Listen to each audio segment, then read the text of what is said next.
To start here, can you just kind of introduce yourself, what you were doing before, and then we'll dive into the story, bro. Yeah, sure. So I'm 47 years old, so there's a lot of life opportunity there, and a lot of different facets along the way. Right? Started life, adult life, as an electrician, doing a lot of construction stuff.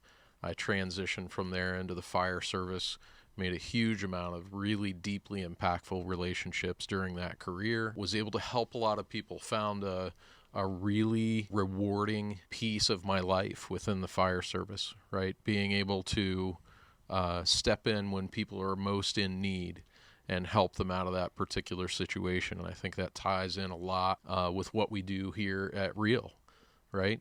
Such a huge piece of the puzzle of what we do today in this organization is helping set people up for their futures and get them out of the current situation that they're in, help solve the problems that they're worried about today. So it was an opportunity for 2/3 of my life to be side hustle because I knew I needed that much runway in my side hustle to grow what I envisioned growing. I always had this dream to farm. I had this dream to engage with nature and with my family and to have a super flexible life and schedule and really wanted to be a great husband and a great dad, right? As that runway, as I started to get to the end of that particular runway, and that operation was able to take flight and stand on its own, sort of an autopilot scenario, I started to think to myself, I'm in my professional prime, right?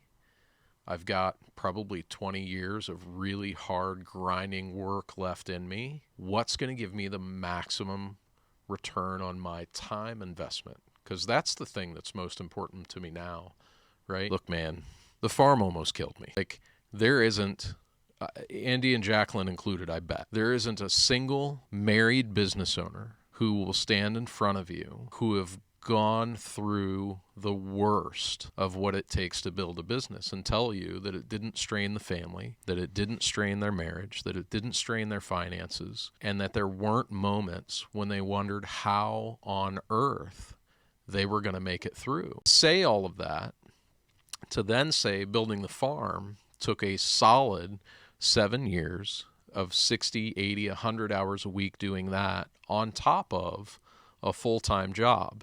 And when you do the math, 60, 80, 100 hours a week, working an average 56 hours a week at the firehouse, there's not many hours in there left to sleep. 2-3 days on end, right? Pulling double, triple all-nighters. That's what it takes. You got to get in the grit. You got to crawl through broken glass. You have to fight tooth and nail. You have to want it more than you even realize you want it when you start the thing. You have to push with absolutely every ounce of grit in you. And while you're doing that, you do it at every level. So, to more directly answer that general question, building those layers is the grit that you have to go through, right? All those blood, sweat, and tears. We, at one time we're farming 3,000 acres of grain and hay. We had 40-something stalls of horses between boarded and what we owned. And we host about 100 to 120 weddings a year at the event center that's on one of the two farms. And, all these moving pieces, property maintenance for other property owners and, just grinding at every level, trying to get it done. There's never enough hours in the day. And I looked back as we were up out of the grit and the grind with the farm, and I looked back at that experience and I said, I got 20 years of real solid grind left in me, but I'm not real sure I want to do it the way I just did it. I'm not real sure that I want to start completely from zero and from scratch. This opportunity gives everybody who's watching this a chance to lean into something that doesn't require them to start from zero or start from scratch.